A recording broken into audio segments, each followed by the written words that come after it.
नहीं, आतंकवाद का तो लफ्ज आरएसएस वालों ने, बीजेपी वालों ने इजाद किया है।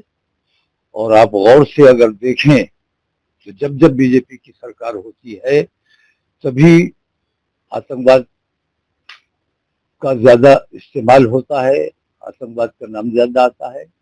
इस्लाम किसी भी किस्म के आतंकवाद की सख्त मजम्मत करता है।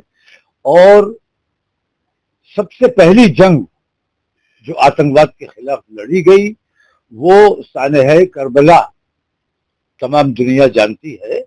तो वो आतंकवाद के खिलाफ जंग थी और तब से आज तक हम आतंकवाद के खिलाफ जंग लड़ते रहे हैं। ये अलग बात है कि जिसके खिलाफ हम जंग लड़ रहे हैं वही इल्जाम हमारे ऊपर लगाया जाता है। जो असल में आतंकवाद करते हैं वही लोग हम पर ये आतंकवादी होने का इल्जाम लगाते हैं। जंगू बाबा को लेकर मामला बहुत गरमाया हुआ हो रहा है। नहीं, विदेशी फंडिंग ओपन हुई है, धर्म परिवर्तन का मामला स्कैंडल पूरा ओपन हुआ है, तो आपको क्या लगता है कितना कार्रवाई को कितना जायज? नहीं, मैं भी तैयार बैठा हूं। कल को सरकार के खिलाफ जो है वो सिर्फ मुसलमान नहीं बल्कि गैर मुस्लिमों को भी मैं ये देख रहा हूं कि सरकार से अगर उसका मतभेद है तो उसे हिंदू ही मानने को तैयार नहीं है। तो ऐसे छांगुर बाबा कल मुझे भी बनाया जा सकता है, कल मेरी भी विदेशी फंडिंग दिखाई जा सकती है और मेरे आईएसआई से, पाकिस्तान से और लश्कर तैयबा से कनेक्शन दिखाए जा सकते हैं, बड़ी आसानी से दिखा दिए जाते हैं। छांगुर बाबा का जहां तक ताल्लुक है, मैंने ये बात हजारों बार कही है और मैं अब मुसलसल कहता हूं इस बात को कि मुसलमान को सच्चा मुसलमान बनाना हमारी जिम्मेदारी है, हमारे उलमा की, हमारे मशाइख की जिम्मेदारी है। गैर मुस्लिम को मुसलमान बनाने का इस वक्त कोई मतलब नहीं है। जब मुसलमान ही मुसलमानों जैसे अमल नहीं रहे, मुसलमानों जैसी शक्ल सूरत नहीं रही, तो फिर किसी गैर मुस्लिम को मुसलमान बनाने का क्या मतलब है? सबसे बड़ी बात मैं आज आपको एहसास कराता हूं कि हिंदुस्तान में जब इस्लाम आया, इस्लाम कोई बहुत पुरानी तारीख नहीं है। हम ये नहीं कहते हमारा सबसे पुराना मजहब है। जो पुराना होता है वो रिजेक्ट कर दिया जाता है, नया जो होता है वही राइज होता है। नए कानून बनते हैं, पुराने कानून मनसूख कर दिए जाते हैं। इस्लाम जब हिंदुस्तान में आया, लोग बहुत तेजी से मुसलमान होना शुरू हो गए। जो मुसलमानों में गैर मुस्लिम रस्म रिवाज आए हैं उसकी वजह सबसे बड़ी यही है कि जो हिंदू समाज के लोग जो मुसलमान हुए वो अपने साथ साथ अपने रस्म रिवाज भी लेकर आ गए।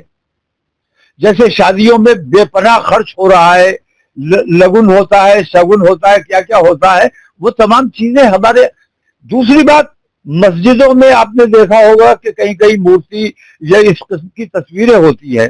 मैंने पहले भी ये बात कही है कि इस्लाम जब हिंदुस्तान में आया है तो बहुत तेजी से लोग मुसलमान उस वक्त हो रहे थे और पूरी पूरी बस्तियां, पूरे पूरे इलाके ईमान ले आते थे, कलमा पढ़ लेते थे। तो जो पहले कोई और तरीके की इबादत करते थे, इस्लाम आने के बाद जो नमाज पढ़ने लगे तो उन्होंने अपने इबादत खाने, मंदिर अपने मस्जिद की शक्ल में बना लिए, नमाज पढ़ने लगे। और उन्होंने अगर मुसलमानों ने कब्जा किया होता या मुसलमानों ने तोड़फोड़ की होती तो ये ना हुआ होता। लेकिन वो नौ मुस्लिम जिन्होंने अपने मंदिर को मस्जिद में तब्दील किया, उन्होंने मुनासिब नहीं समझा। तो ये दिक्कतें आज जो मुसलमान को मैं मुसलमान बनाने की बात करता हूं, वो सच्ची बात यह है कि गैर मुस्लिमों के रस्म रिवाज हमारे यहाँ राइज होते चले जा रहे हैं और इससे इस्लाम का नुकसान हो रहा है, मुसलमान बदनाम हो रहा है। तो छांगुर बाबा जैसे लोग जो इस्लाम की तबलीग करना चाहते हैं, गैर मुस्लिमों को मुस्लिम बनाने की कोशिश बिल्कुल ना की जाए। हमारे यहाँ सख्त पाबंदी लगा दी गई है और इस पाबंदी के बावजूद अगर छांगुर बाबा ने ये काम किया है तो उन्होंने गलत काम किया है। जो बहके हुए भटके हुए गुमराह मुसलमान है उनको मुसलमान बनाना आपकी जिम्मेदारी है, उलमा की जिम्मेदारी है, हमारे मशाइख की जिम्मेदारी है। इश्क के नाम पर, प्यार मोहब्बत के नाम पर, लालच के नाम पर, नौकरी के नाम पर या किसी भी नाम पर अगर कोई मुसलमान होता है, ऐसे किसी भी लड़की को या ऐसे किसी भी लड़के को हमारे यहाँ सख्ती से ममानियत है कि ऐसे किसी भी शख्स को मुसलमान नहीं बनाया जाएगा। कार्रवाई को कितना सही मानते हैं छांगुर बाबा? नहीं, कार्रवाई देखिए ऐसा है, इस किस्म की तबलीग इस्लाम पर पाबंदी तो नहीं है। अपने मजहब की तबलीग करना, अपने मजहब का प्रचार करना, अगर हिंदुस्तान में इसकी ममानियत है तो छांगुर ने जो किया वो गलत किया। मैं जो कर रहा हूं गलत कर रहा हूं, मैं अपराध कर रहा हूं। अगर अपने मजहब की तबलीग करना, उसका प्रचार प्रसार करना अगर ये गुनाह है हिंदुस्तान में तो मैं गुनाहगार हूं। लेकिन अगर मुझे आजादी है अपने मजहब की तबलीग करने की, अपने मजहब की अच्छाई बयान करने की, तो बाकी लोगों को भी ये आजादी है, मुझे भी ये आजादी है, और मेरी ये आजादी छीनने का काम आरएसएस और बीजेपी वाले लोग कर रहे हैं। नहीं, बीजेपी को तो खुश होना चाहिए। अखिलेश यादव ने और उनके एमपी इमाम साहब ने मुसलमानों को और मस्जिदों को बदनाम करने का काम किया है। बीजेपी नाराज नहीं है, मुसलमानों का बच्चा बच्चा इस बात से नाराज है।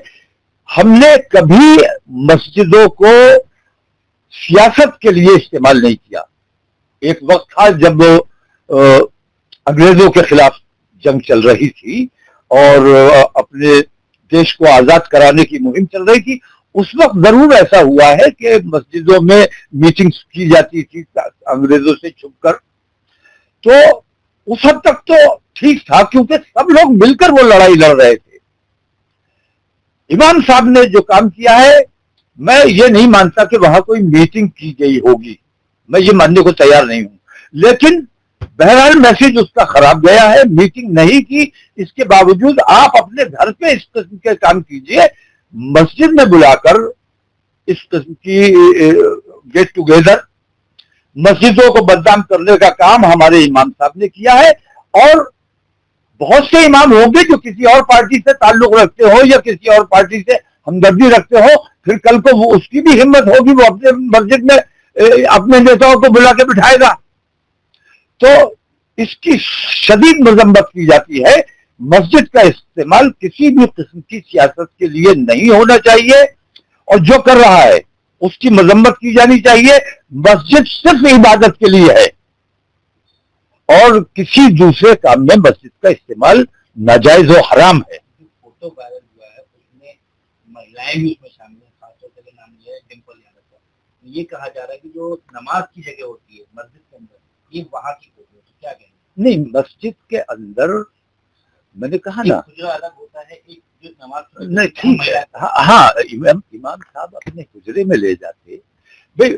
मस्जिद तो पूरे मस्जिद परिसर होता है, उसमें वॉशरूम भी होता है और है, लेकिन नमाज की जगह मस्जिद, सजदे की जगह, अगर मस्जिद में बैठकर इस किस्म का काम किया गया है तो सख्त इसकी मुखालफत की जानी चाहिए। और हिंदुस्तान का नहीं, दुनिया के मुसलमानों का बच्चा बच्चा इस बात की मजम्मत और मुखालफत कर रहा है। और मैं हैरत करता हूं कि जो चीजें मुसलमानों को तकलीफ पहुंचाती हैं, जैसे गोश्त, उतना एहतियात से नहीं बिक रहा था पहले। बीजेपी सरकार आई, गोश्त साफ सुथरा हो गया, डीप फ्रीजर रखे जाने लगे, बहुत शीशों की दुकानें बन गई।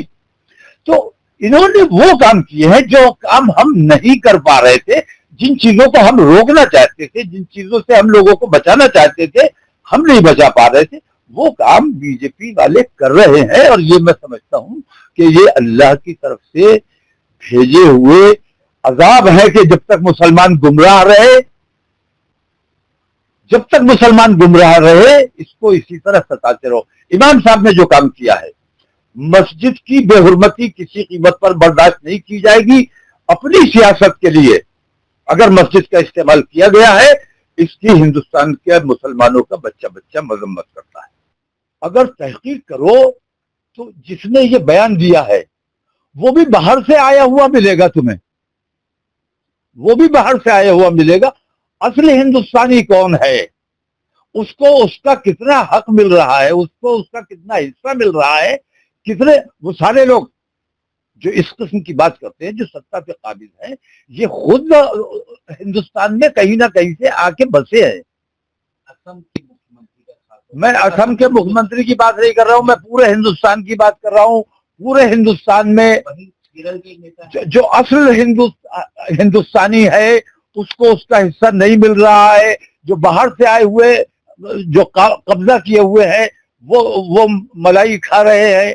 असली हिंदुस्तानी को उसका हिस्सा मिलना चाहिए। केरल के एक नेता है वेलापल्ली, उनका भी एक यही बयान है। उन्होंने इस बयान को दूसरी तरह रखा है कि हिंदू महिलाएं अपनी प्रजनन क्षमता बढ़ाएं, मुस्लिम महिलाएं ज्यादा बच्चे पैदा करती, हिंदू महिलाएं कम पैदा होती। इस पे भी केरल में ये मुसलमानों के खिलाफ ये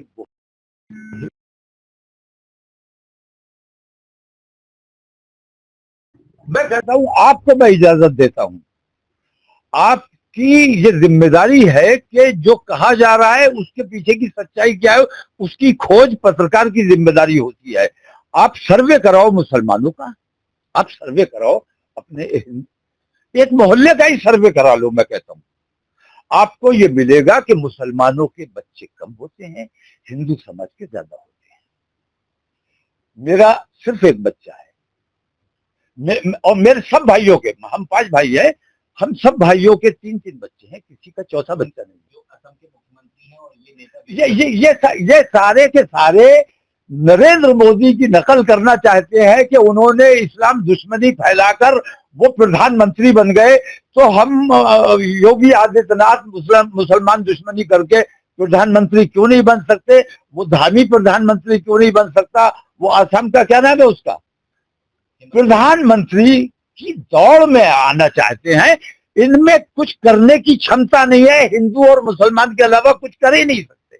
वहां तो उनका कहना यह है कि हिंदू अल्पसंख्यक में कहना नहीं है, उनका बकना ये है, बकता है, झूठ बोलता है, वो झूठ बोलता है, इल्जाम लगा रहा है मुसलमानों पर, वो खुद भी विदेशी है। ऐसे लोगों की बातों को आप लोग ज्यादा प्रचारित करते हो। सच्चाई को ढूंढने की कोशिश करो तो आपको सच ये मिलेगा कि हिंदू को बदनाम करने का काम, हिंदू मजहब को बदनाम करने का काम अगर कोई कर रहा है तो वो आरएसएस और बीजेपी वाले कर रहे हैं। और कौन से वो धर्मगुरु हैं, उन्हें गुरु किसने बनाया है, कैसे बन गए, कौन कौन धर्मगुरु हैं मुझे नहीं मालूम। आप बता रहे हो कि कोई धर्मगुरु गए उनसे मुलाकात करने, आरएसएस प्रमुख तो नहीं गए उनसे मुलाकात करने, आरएसएस प्रमुख गए या ये लोग गए, धर्मगुरु कौन धर्मगुरु थे मुझे जरा बताइए। मस्जिदों के इमाम है, कुछ और भी लोग। तो ये धर्मगुरु नहीं होते क्या? इन्हें धर्मगुरु माना जा सकता है कि जो अखिलेश यादव को, डिम्पल यादव को मस्जिद में ले जाके बिठाते हैं, ये धर्मगुरु हो सकते हैं? ये राजनीतिक गुरु है, ये धंधेबाज लोग हैं, अपनी अपनी राजनीति चमकाने का काम कर रहे हैं, सत्ता से गलबहियां कर रहे हैं। ये लोग धर्मगुरु नहीं है, धर्म के नाम पर कलंक है, बट्टा है। मिलने के बाद उन्होंने मीडिया को बयान दिया है कि वक्त, 3 तलाक और कई अहम मुद्दों पर बात हुई है, चर्चा हुई है, जिसमें पॉजिटिव चीफ का पॉजिटिव नजरिया नजर आ रहा है। आरएसएस प्रमुख हमेशा पॉजिटिव ही रहते हैं, क्योंकि इन्होंने जाके उनसे मीठी मीठी बातें की होंगी, उन्होंने भी मीठी बात कर दी है, लेकिन जो उन्हें करना है वो करते रहेंगे, और जो करते हैं वो ही करते रहते हैं। आरएसएस अपना तरीका दुरुस्त करे, आरएसएस, भारतीय जनता पार्टी, विश्व हिंदू परिषद, बजरंग दल, ये तमाम संगठन जो हैं ये हिंदुस्तान का बुरी तरह से नुकसान कर रहे हैं। हमने अपनी जानें दी हैं, अपनी मस्जिदों को, जो इबादत खाने थे हमारे, हमने अंग्रेजों से आजादी के लिए हमने अपनी मस्जिदों का इस्तेमाल किया था, और आज अगर मस्जिद का इस्तेमाल हो रहा है तो उसकी सख्त मजम्मत की जा रही है। तो ये तमाम हिंदुत्व का नुकसान हो रहा है। आज जो कुछ भी मैं देख रहा हूं, मैं पहले भी कहा है, मैं आज भी कह रहा हूं कि 2014 का जो हिंदुत्व है वो बेहद खतरनाक है। वो हिंदुओं का नुकसान करने वाला, हिंदुओं को बदनाम करने वाला है। तो जैसे मेरे यहाँ इमाम साहब जैसे लोग हैं जो मस्जिद को सियासत के लिए इस्तेमाल करते हैं, ऐसे हिंदू समाज को भी इस्तेमाल किया जा रहा है, उनकी आस्था का इस्तेमाल किया जा रहा है और अपने सियासी फायदा हासिल किया जा रहा है।